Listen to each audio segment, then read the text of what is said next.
Hello, everyone. Welcome to another episode here at Lighting Bot. Today, we are talking about photography because, as we all know, we all need to learn a little bit from photography, from composition to framing to leading lines to just, photography.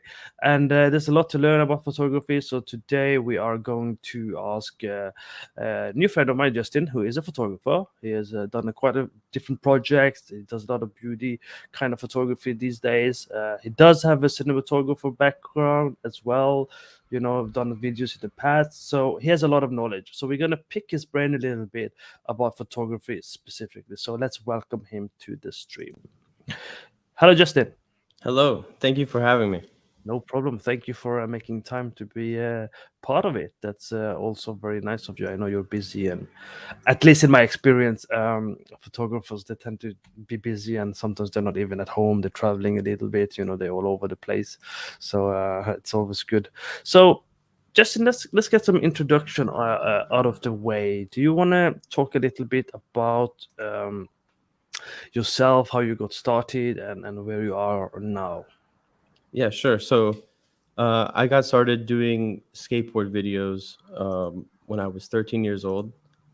Uh, I started with a Sony DV cam, where I started experimenting with lensing, where I purchasing fisheye lens attachments and building rigs to steady the camera as like so I could use it for skateboarding.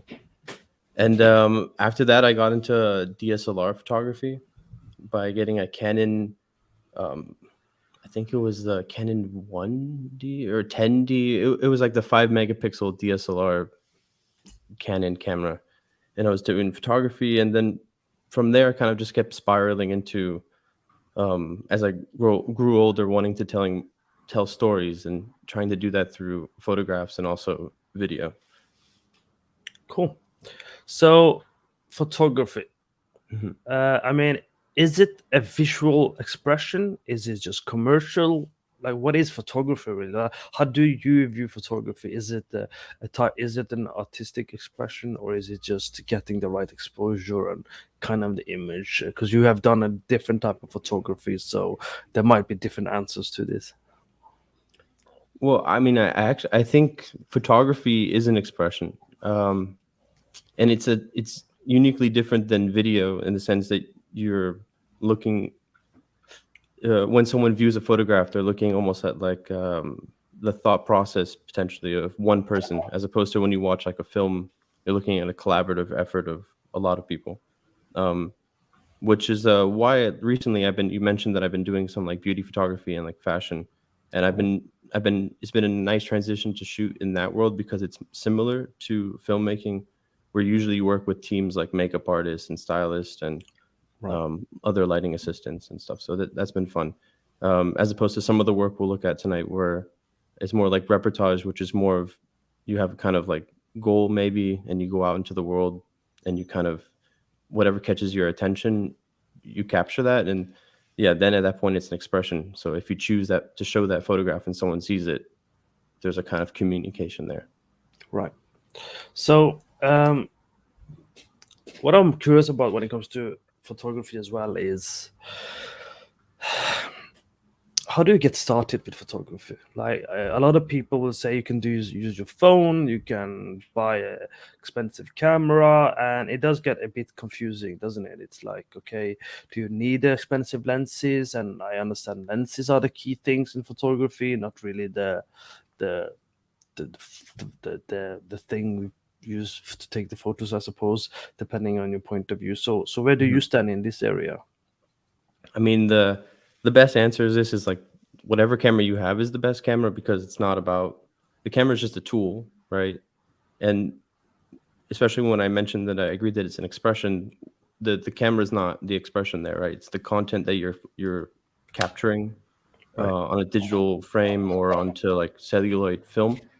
So yeah, it doesn't really matter which camera you have to get started. Anything really works. And a lot of cameras, there's been films that won awards that were shot on iPhone. Right. Some of them have expensive lens attachments attached to them, but I don't think it took away from what the sensor is actually capable of doing, which Hmm. is recording great images. So what? How did you learn photography though? Like, did you just take pictures as you said, or did you have a class, or did you watch videos, or how did that work out for you? So I started with no class whatsoever. Just kind of, I had that Sony camera and then that first Canon DSLR, Right. and then through high school, I think I just continually upgraded in DSLR world, and then no, it was even before then. I had a GL2, was a DV camera by Canon that was like um, a better version of the other DV camera that I had at the time. And when I left there, I joined a TV station when I was in university. I was Okay. studying economics, and I So started you working. studied economics, but then you went over to Well, yeah, so photography. I left. So it's funny. I left that school and went to film school for I think a year, and then Yeah. I returned back to economics because I was learning more working than I was at school. I mean, school was great, and I did learn a lot there in terms of working with scripts and a lot of like some technical aspects. And but the best thing was like obviously the people around you, right? So film is a Yeah. collaborative thing. So being around other people who will work for no money to make like student films is Work always for no money. it makes it get done, right? Art is in the execution, so whatever it takes to get you to start So framing up stuff. how long did you have to work for no money? Oh, I never had to work for no money. Oh, so you okay, that's good. So I mean, so you started with video before you went into. Is it the same concept? If you understand videography, is you can understand photography, or is it different? Certain things that stands out in what you need to learn. um it's funny because we talked before, and I'm kind of going a route that's less common, which is from video into photography, even though I've Yeah, done it photography is. forever. But yeah, so I think it's the same basic principles, right? You have light, you have aperture, shutter speed, sensitivity to the ISO or ASA. Um, so yeah, so I think it's yeah, I lost my train of thought. Yeah, I can understand why you lost your train of thought. There's lot going on in the background there. So yeah, I mean, let's look at some of your work to kind of narrow down some of the concepts and thought process that goes into your work, because that's kind of interesting too, as well, right? Because you are an artist as well, so to speak. Because even though you do photography, you know, I don't know, would you categorize beauty shots, fashion photography as very artistic and creative, or is very it has a certain formula to it? So once you figure it out, it's quick, it's straightforward, it's easy. How would you, uh, yeah, how would you put that into a box? Sorry, so you're asking about if beauty is So beauty like a. photography or fashion photography, Mhm. is that something that you can, once you learn it, it's like a formula? It's kind of, if you stick to this, it always looks good or kind of looks good. It's less creative in the sense, or artistic expression is maybe less. It's more production, it's more commercial, it's more about something very specific, I suppose. No, I think it's if you do it commercially, it's a mixture of working with people, right, with mood boards and like creative direction, and also trying to like turn your own style on it. Um, Other than that, no, there's no formula that works. Everything is so different. Unless you're someone, I think there's I think it's George Watson. It's like a Los Angeles. He takes a lot of photography of like famous people, and he does like the black and white, like high contrast. Everything looks beautiful, and he just exposes and has like his editing formula, and it works for him, and it does it. For me, unfortunately, I'm more ADD and eclectic, and I jump from theme to theme, but still hopefully having some underlying theme somewhere in there. Yeah, I mean, would you say black and white photography is a good way to start and practice photography because you're less distracted with color? Or Yeah, yes and no. So I remember when I was shooting on these like very small sensor cameras when I was shooting video in school and like high school and also in college a little bit. And the color to me was so bad, like coming from shooting with some of the bigger cameras as well, that I automatically just went to black and white because it was easier, right? You don't have to worry about color grain, and any grain that looks in black and white makes it look nice, kind of looks like non-sequential film grain, which is more Right. fitting. And yeah, so I think it is easier, um, and it does help you understand what light is doing on the frame, like how it's cascading across the shot. Right. I mean, because it is interesting. Because in my head, I'm thinking black and white. I don't have to worry about color choice, color palette, contrast in terms of because of color. Mhm. Uh, so if you can get the grayscale correctly, or at least have less to worry about, it's like if it looks good, it looks good. You know, Yeah, because you have done a few of them yourself as well, where you are experimenting with black and white and you're doing different things in terms of that, and you have some with some cyan color to it, if I remember correctly as well. But I'll share my screen and we can kind of dig deeper in terms of some of your work sure, and make things more difficult for you with difficult definitely. questions. Let's do it. So I let's look apologize for any bad habits that I'm teaching to all your viewers. at that's all right. So you obviously do some, as you have selected a very particular projects. That means to me that you have done quite a few, but you're selecting just a couple of examples. Let's get an explanation to why you selected these Mhm. specific projects first of all. Like, what's the So thought process here? so recently I mentioned how I'm enjoying doing beauty and fashion because it's similar type of working environment to film. So these selection are very studio, like the most studio you can get, like white background and very chosen light, very specific lighting for each of the different outfits. So that's why these are here, because that's the kind of work that I'm trying to work on now. It's the kind of work that I'm trying to get into, a little bit of this in editorial. So that's why it's here, really. So let's look at this one, for example, which apparently was blurred for a few seconds. Do you pick the dress as well when you do your photographer? Or is that like you have to keep that in mind, what color it is and what's the point behind it? Or is it a client who says you need to present this dress, or how does it work? I mean, all those situations exist. In this case, um, it was there's a designer friend of mine in London who has beautiful dresses, and yeah, I was just wanting to photograph them, and I had an idea to do them with interesting silhouettes with jackets, which is something I wanted to do. And that came these shots basically. So this silhouette obviously is without the jacket, and you see how beautiful the dress is. So Mm. So how does it work when you approach? Say you're doing this now in front of us, and you will do it for scale. What's the process from getting started to finishing? What are the things you need to plan, think about, execute, place? Like, how does it work? in this case, for this photograph, Yeah. or yes, for this one, um, started off with a kind of mood board or an idea of doing oversized jackets. Just an idea that came to me. It could come from a client. It can come from your brain, how it did to me, where I just wanted to do it. And from there, it would make a mood board, and the mood board would cover a few different aspects. One of them being uh, the style. So that's like the style of clothing. So if it was for a client, obviously that would come from the client side in terms they would send over, show me which clothes that we would be using.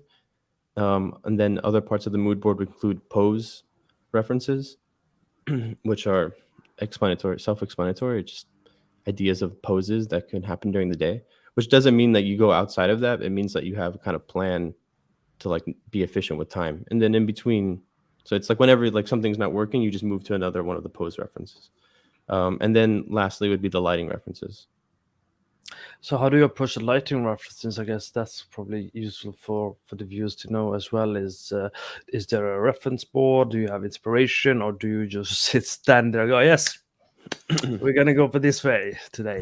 Or how does it work? So in this particular in beauty and fashion projects, it's definitely a mood board, and it could come from decision from whoever's leading the creative, or they could trust the photographer to kind of like run with it with his pitch. Like he would still have to present a type of mood board that says, "This is my idea. Like, what are your thoughts?" In my case, it was my mood board that I just like executed that I wanted to do. Mm. So in this case for her, I wanted to get a kind of nice wrapping big source of light, which is two strobes hitting the roof in front of her, and then I had one kicker light to kind of just give this hot spot on the left side of her. It's coming from the left. Okay. And in terms of contrast, we were talking about it earlier. The kicker is like 1.5 stop, I think, overexposed. So is that the kicker on the forehead there? Is that what's going on? And on the hair probably too. On the back. But the hair, it won't be as bright. It would just kind of bring it up a little bit. Right, because it's hair and type of material the hair is basically. Okay, cool.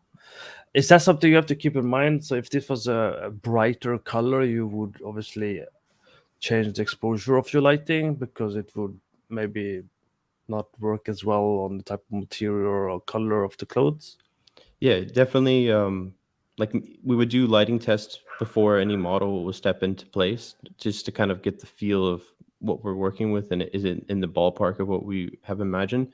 And then when you put the model in, you have to adjust for the outfit, for skin type, for height. Also, if they're shorter than you imagine, maybe some of the lights have to go down a bit.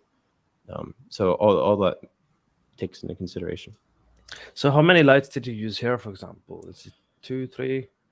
In One? this one, I think this Zero? one is just one. No, this one is just one light. It was the second day of that shoot, and I just used one pro photo light with a beauty dish without like the front cover. So there's no hot spot. It's just kind of like nice, even, harsh light coming in. And is there a reason you picked that decision, or is it was because you wanted to do something different? What the reason for use the one light? Yeah, what the type of decision you made for the one light and without the dish and I think that day the way it worked was I know I had 2 or 3 lighting setups, and the way we set it up to be efficient with time was to have like all of them set up already, and you would just shut off the lights. So to get this like medium shot, we just turned off the other lights in the example and just had that one there. So what would you call this type of light with these more darker shadows, I suppose, than here? It's not that dark. Is it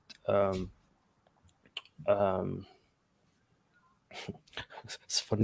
It's a harder light. I forgot terms of the different lighting. So we have a sharp shadow here, and there is a shadow. So it's a hard directional light. Right. But there is no, usually like when you have a source, you have like a hot spot. So with the beauty dish, you have a kind of white cap that goes over the bulb, which reflects the light back into the octagon shape, which So then out.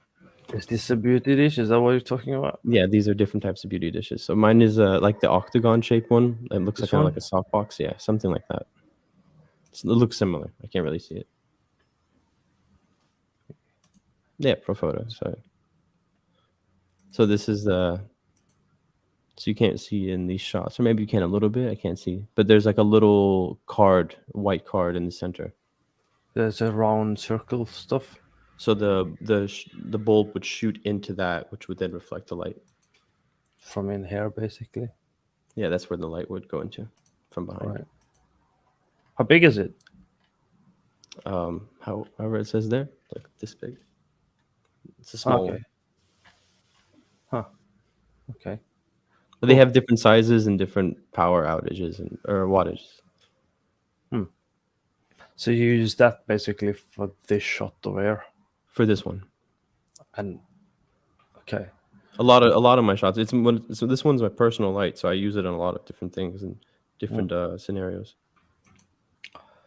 And here, so you have dark red hair. You have a bit of a purplish, I suppose, violet, depending on which color we want to be particular in terms of saying it is, which just has it has a bit of a see-through. Does that mean you have a brighter light than this one? Because this one seems a bit reflective or something. Or is that also see-through? It is also a little bit see-through. And yeah, this one actually I used a lot of more lights. Was this the shot? I used 2 lights in the front of the room that were bouncing into the roof, and then I had the kicker in the back. Okay. Here's one light, and here's obviously some bright light coming from one side at least. Yeah, that's like it's probably the same kicker. Yeah, there was just a kicker on that side. So when you say kicker, is that Sorry, so yeah, it's a rim light from behind. It's in terms of 3-point lighting, instead of key or like a fill, then you would have like a rim or a kicker. Am I right with my terminology, or did I make it up? Wait, it depends how you. If I learned it, it's from some cinematographer like in Miami that I AC'd for that just stuck in my head.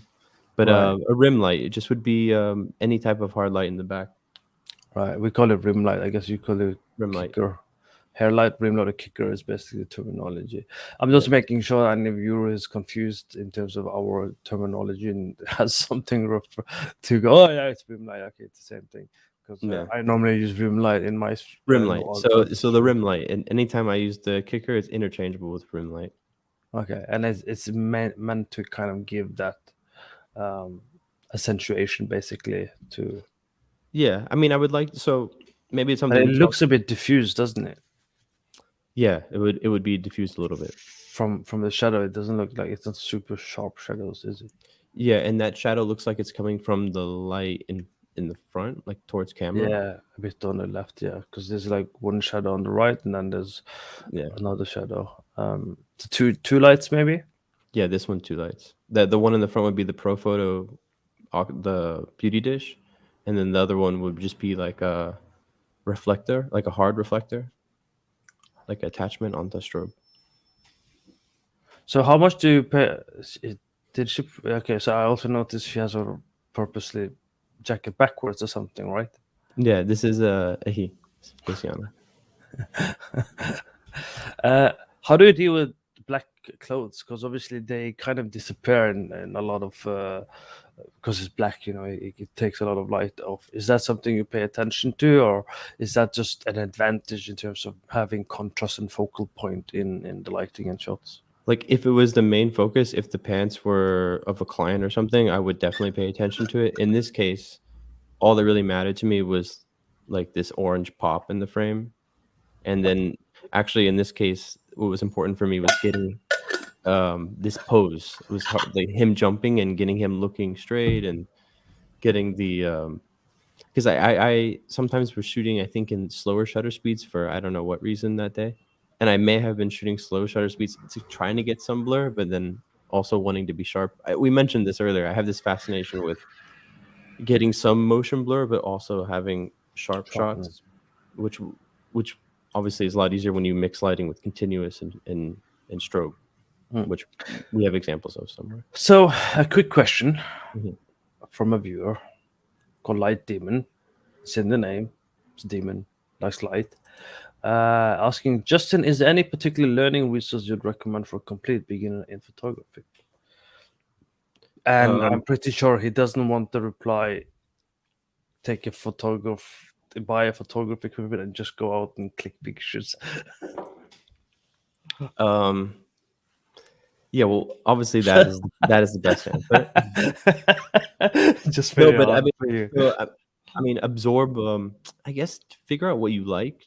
You know, when you do look at if you go to a museum or something, or if you go online, or if you're on Instagram, and an image does like catch your attention, try to like be more mindful and figure out what it is about it you like. Look at the how the lighting and the shots, the contrast, and then like do that and try to replicate it. Like when you go out shooting, having a goal to try to accomplish like a vision, this kind of execution of trying to mimic something, even if you're just trying to copy an existing photograph. It's like a Right. great exercise to figure out how to problem solve and how to just get the shots that you want. Because at the end of the day, even if you're the most famous photographer in the world, or if you know, it's a very slim chance that you'll get there, and it's not the most fancy and easiest way to the top. Okay. You know, to take So photos. It's let's not- let's let's stick to that. Let's say you have to. The best way to learn is just to go and start taking photo and kind of trust your eyes to kind of lead you towards the right direction where you go. This is too bright. Maybe how do I make it darker? And this is too dark. How do I make it brighter? Kind of workflow, right? right. But what time of day would you recommend then to go and do that? all so different times of day for. I mean, it depends on the first thing that is important is have an idea of what you want to shoot. Um, so that would determine what type of the day that you want to shoot. But definitely stay away from noon, right? If the sun's directly above you, you get a lot of shadows under your eyes. That being said, I've shot purposely on noon to get this kind of like deep shadow eyes shots to evoke this kind of like feeling, right? Right. Which is kind of unpleasant. It's not flattering. If you're taking beauty shots, you don't want to have these like deep shadows on the under your eye. So the Right. mornings are good. Golden hour if you want to get this nice orange tones. Right. So, You have to wake up a bit early, light demon. I'm sorry. Yeah, gold now is definitely something most photographers are really big fan of. Is there a reason for it? just nice colors, really. I guess. It's surreal. I don't know. It's a different quality. So, like I said, those hours the sun is low hanging, so that's always nice, even if it's not golden hour. When you have these kind of using the sun to backlight and then having light reflect into whatever you're trying to take a photo of, or having it silhouetted by backlight is also nice. Right. Um, but Cool. yeah, so the answer is really what you're trying to accomplish. For example, some of the shots that you've shown, or it's in the background of our stream, that I this was like a outing where I wanted to find dramatic contrast in shots. It's the black and white photo that you have. I'm not sure it's on my website, or is it? Yeah, it is. Yeah, there. Oh, I checked. You have at least one of them, and some of the others as well. So these, I went out looking just for kind of dramatic frames with knowing that I wanted these kind of pools of light that fell off into kind of very high contrast black, just void, null, null pixel. So And this is obviously a creative decision because realistically, obviously, it wouldn't. Our eyes wouldn't see this much darkness because correct. it would adapt, right? So when do you feel comfortable of doing something that you know is not realistic, and how do we make it work? What I notice when I look at your this particular shot is I see a pool of light. I can see from the shadow that light's coming somewhat from above a kind of angle, I suppose. And I think maybe you purposely place the person in front of the bright background so you can actually see the silhouette and the person, right? That's the way I see interpret the thought process. But what was actually the thought process? I mean, that was it. I saw this scene. You know, I looked at it, and then I looked at it through the camera. Took probably a frame with nobody in it, and I liked how this bench was lit and the stairs was lit, and it's like pure black. Looks like behind, which gives it a kind of like surreal, abstract feel. Which I don't know. I like when I look at an image. So when I saw that I took the frame and I liked the way it looked because I kept like I'm shooting raw, so every shot is with color profiles already attached to it. But I can set it up where I'm just looking at the black and white shots in camera. So that's what I was looking at. I was looking at basically what we see here, but without the person. And then I waited for somebody to pass by, and he passed, and I was far away. This is like a shot on a 135 millimeter lens. Okay. So I just But stood and waited. so you picked a 135 millimeter lens because you're far away and it was needed because of a distance and anonymity, kind of in the secret type of photography, or you wouldn't pick like a close up and get this type of frame if possible, or is there Well, a reason? definitely. One, I shoot with wides all the time for street photography. So in terms of like that, this doesn't play in my mind at all. You get used to people not wanting their photos taken, and you handle it, or you don't take their photos. Um, but the 135 was chosen just because I love this focal length. I like the way it compresses. It just gives really, for me, surreal imagery. I use it also for portraits, but that's a different feel. These kind of long shots with the 135, I really enjoy. So you're saying, okay, so let's say because I have an old camera, Canon, um, I think it's Canon 550D or 650D or something, typical Hmm. beginner camera back in 2012.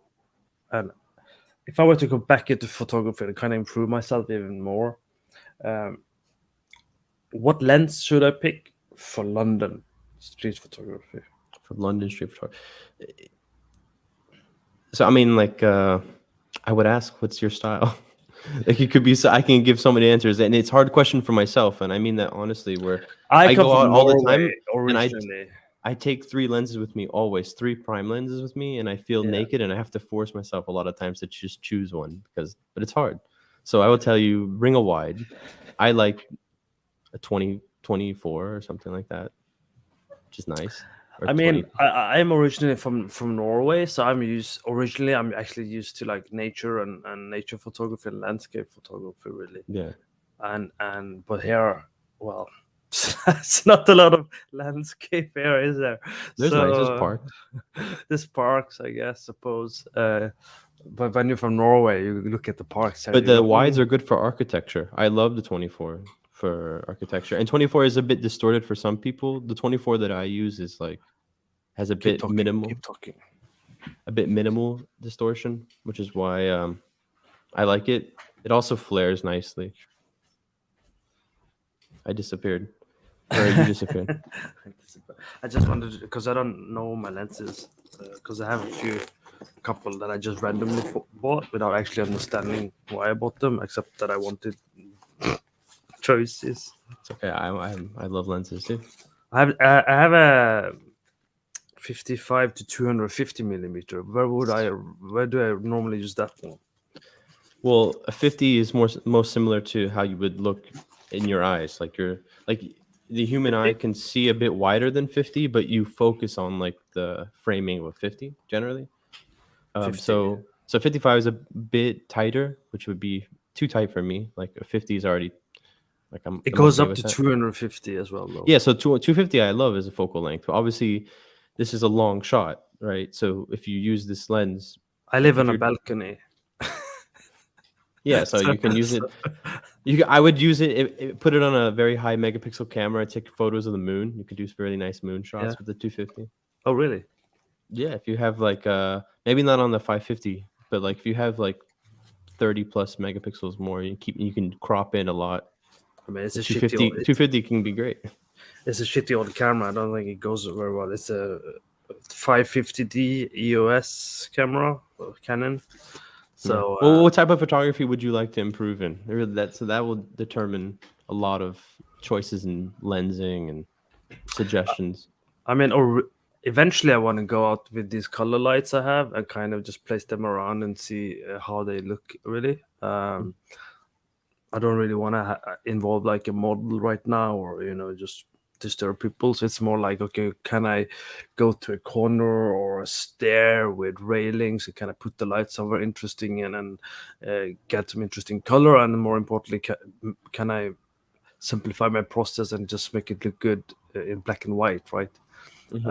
As well, because I have the default lenses as we all have, 18 by 55 millimeter as well, uh, which is what I originally started with. It works fine, really, for portraits and getting close. It wasn't really a big problem, but it doesn't do a lot more than the basic minimum. Um, I have another lens, which is a Sigma lens, Hmm. I love 18, Sigma. 18 to 35 millimeter lens. Beautiful wides. So you have a nice, very wide 18 and to 35, which is for me like this is my standard. Like I walk around with 35 mil on my like a camera that I just take with me. So, do you think, because I don't want to carry too much when I'm working around London. I think a lot of us who are doing photography, we don't want to carry a lot when we meet and do photography. So would you say like a wide shot is easiest? But then again, it covers a lot of area too because it's a wide shot, right? So I guess that's why you're asking as well. Yeah, I mean the 18 to 35 I think would be perfect for street. Yeah. Mhm. If I didn't want to carry a lot, just take a lens, go out, have a walk, take some photos. Cool. Yeah, but then you could also focus. You could also use the long lens, um, and there's like a lot of cool. The main thing is go out with the goal, right? Like for example, I know I've heard of a certain photographer who said, "I want to use the 135, and I'm going to focus on things that's 1 meter away." So he doesn't matter what he's taking a photo of, but like this relationship of where the camera's placed and the distance to the camera is what he was working as his like guidelines, and it came Right. really nice results. Hmm. So it really ends up depending on what you're trying to accomplish with the photos. Well, I probably wouldn't go this close to someone and take a photo, basically.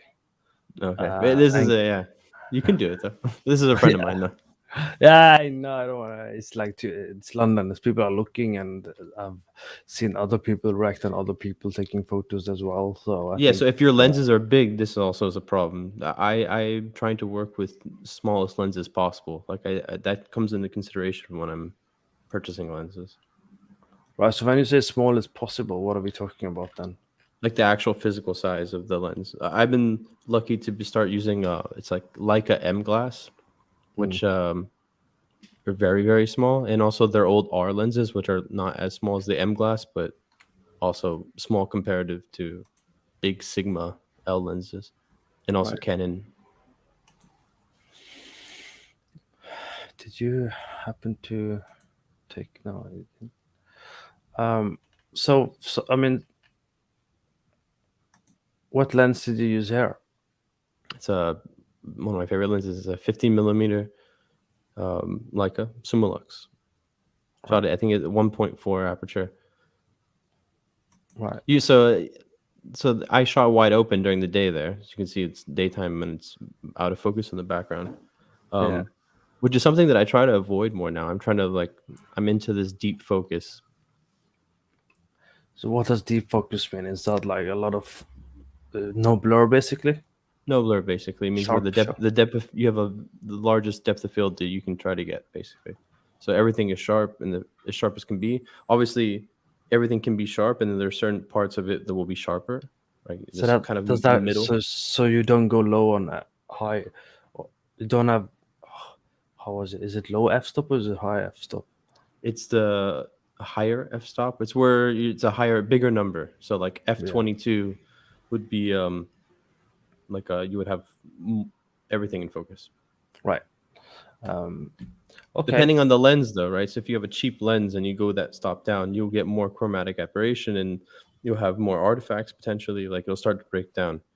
Right. Um, in theory, there's a sweet spot in all lenses where it's like the sharpest.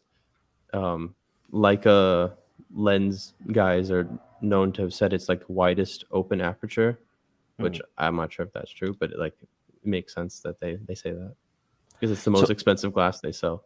so yeah, I mean, I understand lenses are quite important for photography. So some people have told me don't buy a new camera, just invest in lenses. Definitely. And that's kind of what I did. I mean, I would like macro lenses as well because I wouldn't mind Same. taking photo of really small thing and kind of see how it is. I love macro Um, lenses. Yeah.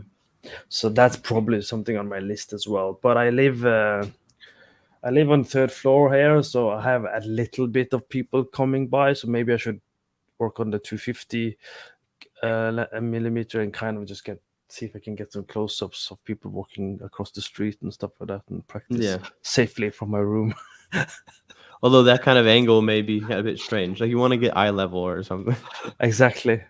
like, Um, because I right. I s- mean that's actually a good note to make. Right. If you are this high up and you shoot with a long lens, it feels like you're high up shooting from far away. Like you give this feeling of being far away and seeing close into someone. This kind of lurking look. because So of the lens. because of the lens, because it compresses the shot, the distance, so you kind of feel that, right? If you shot with a 50, it will be from the perspective of someone standing there looking out, like kind of just won't you won't be peering into someone's like private space.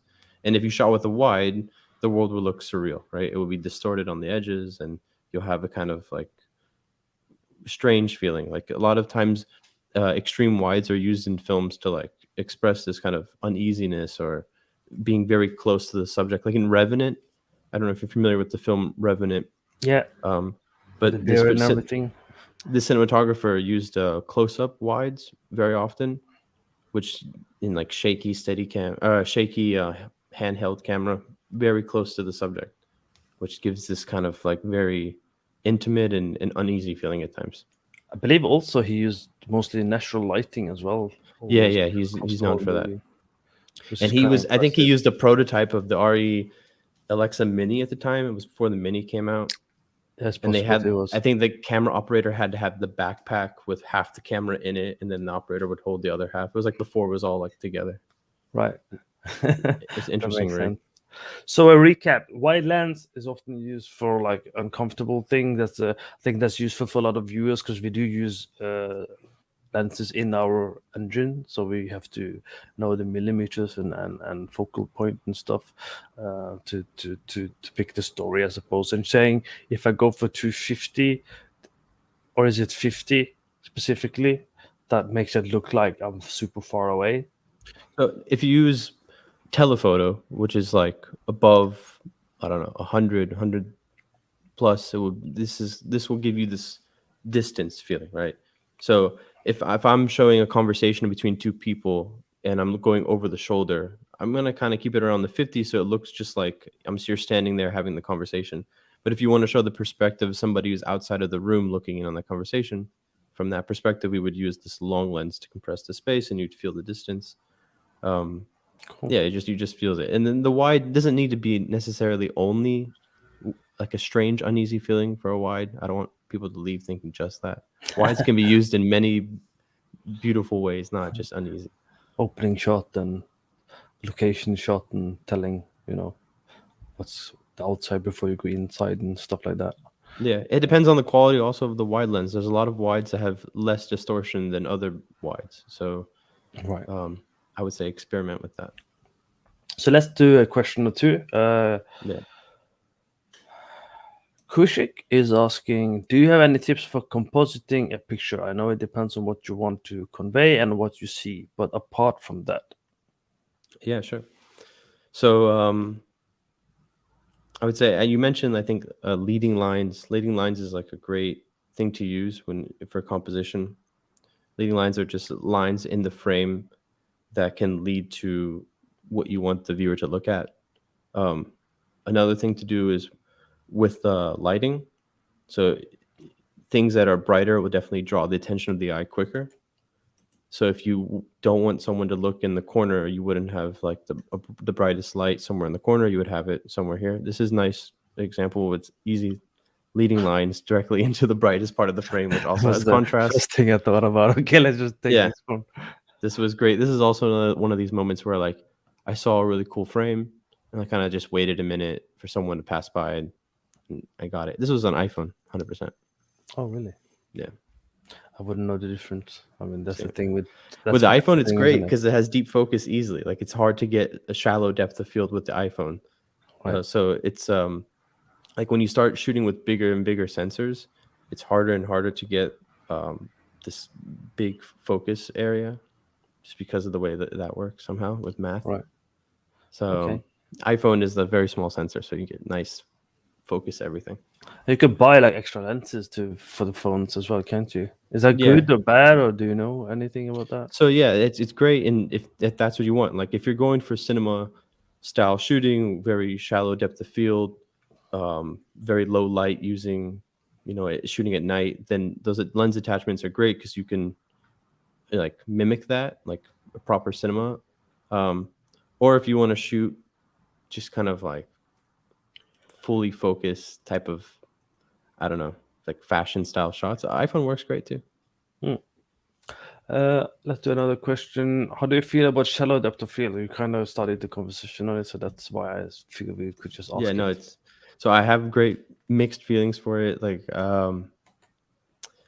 earlier on, I would shoot everything wide open. Like here, with if the first two photos are shot with medium format photography camera, and the film that I had in order to expose for it, I had to be like as wide open as I possibly could, which gives this like incredible out of focus background, which works for portraits or something like that. In my fashion work, I'm trying to shoot this deep focus where everything's in focus. So I feel like I love the the ability to choose whichever one for the different mood. Cool. And Jeffy had the comment, the person who watched the interview last week. Hmm. He says Lawrence of Arabia had a custom-made 500 millimeter from Panasonic for that long-distance wide shot of working in the desert. It was Yeah, super cool. He says it's a yeah. famous shot. It's like any cinematography course or anywhere you go. It's like Lawrence of Arabia is like a classic reference to. People reference it a lot, don't they? And I think that it was shot on large format film, if I'm not mistaken. So a 400 millimeter on the equivalent of like a full frame sensor would be even less than that. It's like a 200. So it's similar to what you have. Like in terms of So, how it shoots, it will be similar to what the lens that you have for your camera. well, we'll find out when I pull it out and take some shots, I guess. Uh, let's talk about these a bit. These are a bit unique as well, aren't they? Yeah. What's going on here? Is he super fast on drugs? What's going on? Yeah. So this is the experiment of mixed lighting. It's continuous lighting with strobe. I have a big, powerful LED in the back, which has a red gel on it. And then I have a strobe light that's directly above her, tilted slightly probably. And I would direct her to kind of push her chin up at times, just so I can get that the full face kind of having this line of sharpness. So, what gave you this idea that hey, I want to make something funky? Um, no, it's just this. But I'm being inspired seeing other photographers do a lot of motion blur work, and um, and I love motion blur even without it being sharp. I love images that aren't sharp. Just I don't know why I like it. Maybe because I work so much in as a first AC, which is the job of focusing shots on a film Yeah, production. you're so tired of it now. You're like, screw it, I don't want to. Sorry, I think there's a siren. But yeah. So I think now I'm taking liberty with creative ability to make things not sharp all the time. So this was kind of a mix or a variant of that where I mixed lighting to get the shot. The strobe got the sharp shot, and the LED kind of stays there. And I would move the camera slightly every shot to get that motion blur. And you have, I think you have another one here as well, actually, but it has like another layer of color to it. Yeah, so this is that's actually glasses that have LED in them, and it's the same concept where we gelled the backlight blue and put these glasses on, and I tried to do the same effect, which has worked a little bit. Where I these glasses were very, like Amazon, very cheap glasses that I was skeptical, and wasn't sure how they would do on camera because the LED I was working with was very powerful, and I was exposing for that plus the strobe. So I wasn't very unsure of how the glasses would hold up, and they did okay. My backlight just died. Uh, Production realities. Yeah. so, did you purposely pick those colors, or is it just those? Like, why did you? Is it because the clothes are pink, so you didn't go for red this time? Is that why, or is it just try a I color palette, or This day I had very short amount of shooting time. We had some issues with light deliveries and a bunch of stuff. So I had chosen, I think, 3 different gels just because I saw some tests and I had done some tests with different colors. And I was like, these are the colors I like. I just like the way it worked in terms of the motion blur, the effect. Um, and then with this on the day of the shoot with the stylist, we kind of talked about color palette a little bit. I think I got lucky with the glasses, but the glasses are hard to operate and choose colors. So in the mix of like timing was just struggling to get some colors that worked out okay. So this shot was one of those few that managed to work out all right. cool? Yeah. Let's talk a little bit about. Let's see.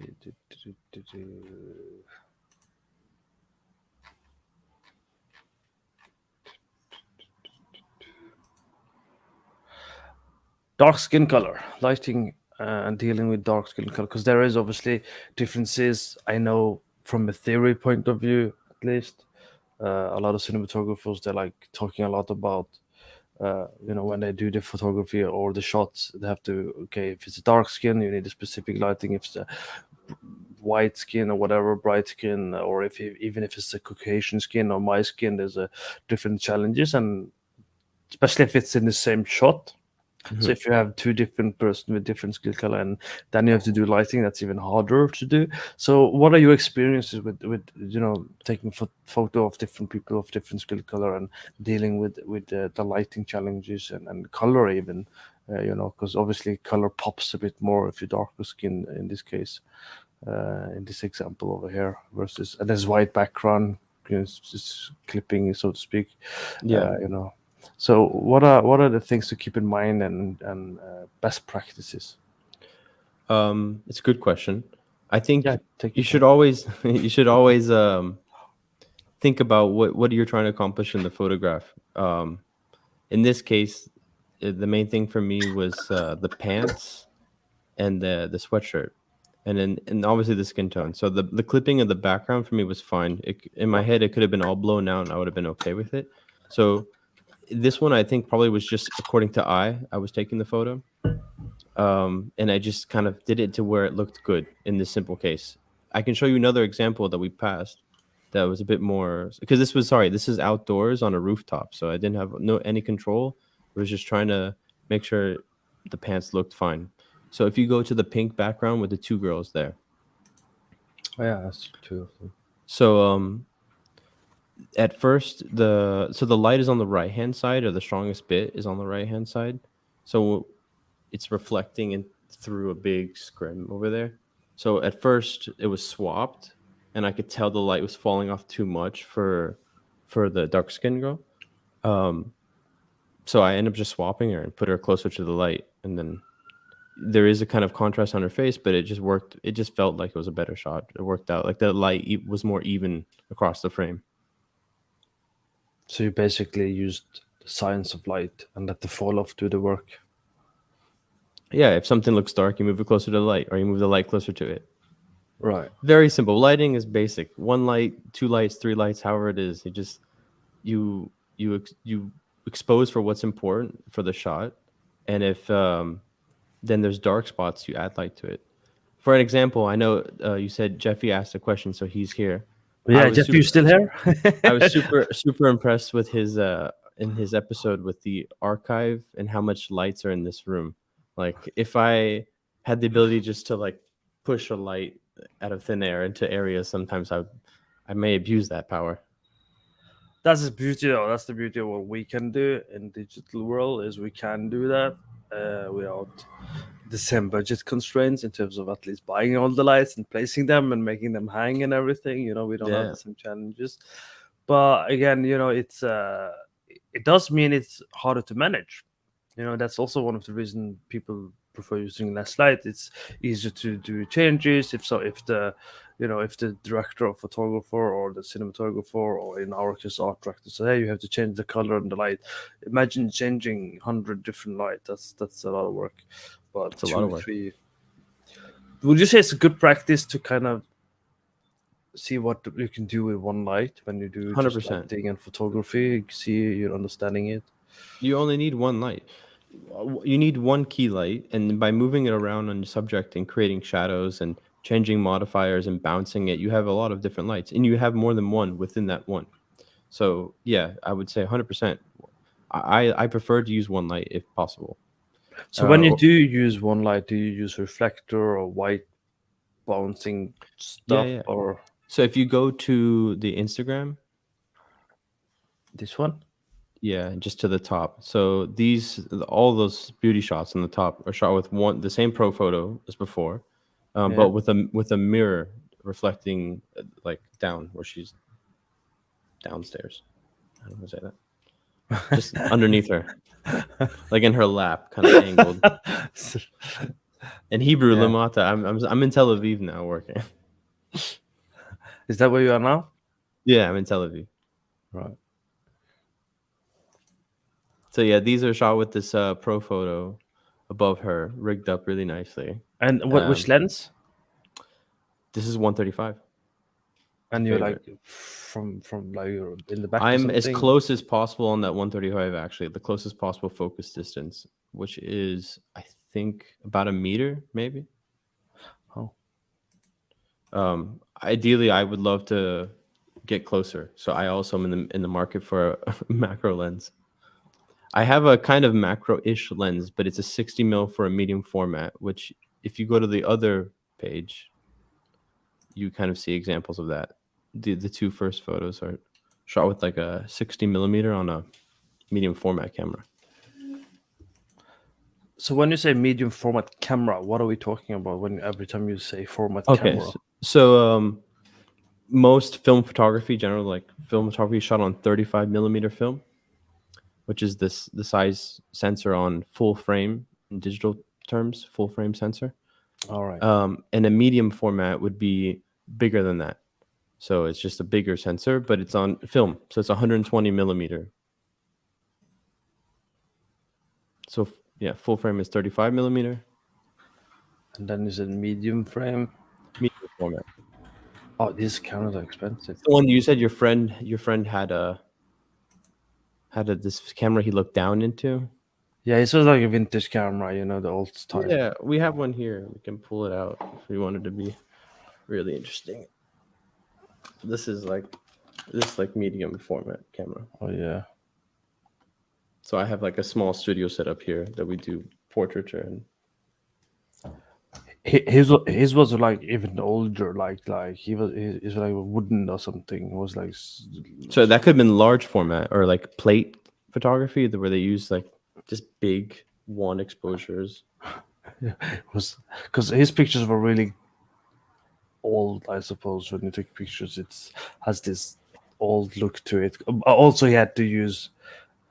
It wasn't digital, you know, so he had to buy actual rolls. Film.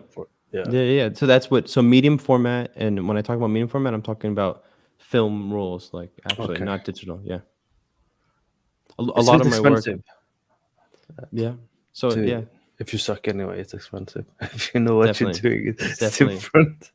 like I said, I have a large tab. I have my my How developer. many cameras do you have? Too many cameras. Yeah. N+1. There's always another one. But no, to that being said, I actually I have a lot because I've collected a lot of film cameras but I'm more into lenses now. I'm done with camera bodies. So, what kind of lenses are we talking about? What are we recommending people? I wouldn't recommend them because they're too expensive, and I think you can get other ones for different. But I'm using them for different reasons. Right. But I do think actually Leica R glasses, if you find good deals, are worth the money. A lot of people in cinema are rehousing the lenses and then using them on film productions. So the quality of glass is just like really nice. And I think we spoke about it in our first talk that in order to stand out, a lot of times using vintage glass is nice because like some of the lenses have a bit of character. So you have to be comfortable with finding ways to stand out, basically these days. Sorry, you cut out. You have to be a bit comfortable in using other ways to stand out as a photographer, because I guess it's true because photography is more accessible. I wouldn't say it's easier. You know, there's still difference between a good and a bad photographer, regardless of taking your phone on iPhone or Android phone and taking your shots.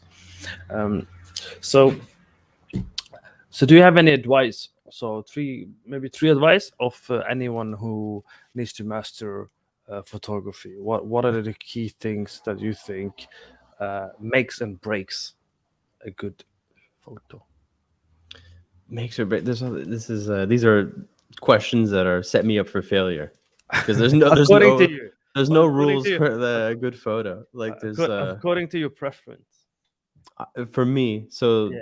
this is only for me. So Only this for- only yeah, goes for that- people who say, "Hey, I want to take a photo for Justin's liking." I Yeah. like underexposed shots that are exposed for the highlights, and I like a kind of like motivated light.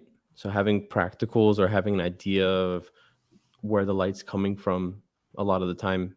If you look through my photos, I'm sure I don't do that a lot of the time also, but this is what I would like to accomplish. Right. Like some of the ones even in the studio where he's jumping, like I want to be able to imagine that maybe the hot spot is coming off of a window or potentially or something. Right. You Or- want to give the illusion of you know, something's happening and the light is real, so to Yeah. speak. Yeah, these are Right. not probably good examples of it, but generally speaking, in my cinematography work, it would make more sense. Mm. Like especially, sorry, So when it comes to underexposing and overexposing, what are we talking about? I'm talking about if you click, you see how underneath the three girls, there's like this other shot, yeah, of the couch. So this is obviously underexposed shot. It's exposed for the highlights that are just there, and for me, this I just like the way it looks. This Cool. is what I like. This one is interesting shot because it's on expired film. So I try to buy expired film and shoot on it just to kind of see how it works with the colors, how the colors come out. It's the equivalent in like digital of picking random LUTs or something and like seeing how it affects Mm. what light is there. And expired film also tends to be also naturally underexposed. So if I expose perfectly, it would be like 1.5 stops under probably, depending on how old the film is. There's some Right. formula for like every 10 years expired, it's so many stops under. Hmm. Okay. I noticed we are finished with our 1 hour. So, with that said, if anyone has any final questions, you may think of it while I remind people about the Lighting community. We do portfolio review, we do community highlights. If we find anything interesting, we will promote you. If you want Unreal tutorials, tell us. If you want more Unity tutorials, tell us. If you want to learn about lighting for games, you can take my course over at courses.lightingbot.com. If you don't want to do anything of that sort, you can just watch a lot of videos, and there are workshops and breakdowns across multiple episodes to learn from. If you want a lighting challenge, you have to tell us and we will organize a new one probably after summer. If you don't want any courses, you can just join up for the lighting mentorship and you can then learn from the community's very own guest mentors. So if you haven't been paying attention, I can share my screen again and inform you guys about some of the changes. And who knows, maybe one day we'll have some photographers telling you stuff as well in the mentorship that could be probably useful as well.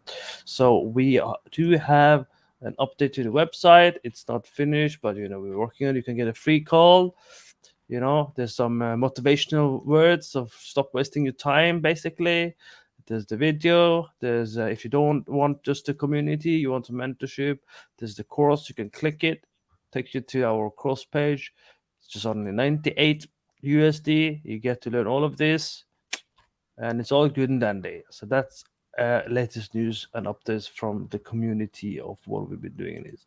So thank you very much, Justin, as well. You get a quick reminder of what we're doing and what we're busy with, and yeah, thank you for your insight and knowledge, and pleasure to meet you as well. Pleasure to meet you. Sorry if I confuse any of your audience, but the main takeaway is that cliche. You just get out there and use whatever camera is closest to you. That's really it. Yeah, be creative. Don't fall in the trap of this is the only way. Be have a preference, have a style. Stand Mm. out basically. And what we're gonna do is we're gonna wave goodbye a little bit, and then we're gonna end the broadcast. And then Justin, I'm gonna follow up and kind of catch up with you right after we're done, just to see how your experience was. Okay. So Cool. thanks for watching, everyone.